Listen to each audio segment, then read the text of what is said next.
Bangladeshi high commission Kuala Lumpur মালয়েশিয়ার জরুরি notice. পহেলা মে অর্থাৎ মে মাসের 1 তারিখে বাংলাদেশি হাইকমিশন কুয়ালালামপুর মালয়েশিয়ার সকল ধরনের কার্যক্রম বন্ধ থাকবে।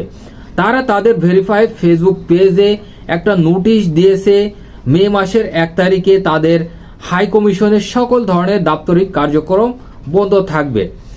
আন্তর্জাতিক শ্রমিক দিবস উপলক্ষে মে মাসের 1 তারিখে অর্থাৎ পহেলা মে সকল ধরনের দাপ্তরিক কার্যক্রম বন্ধ থাকবে হাইকমিশন থেকে।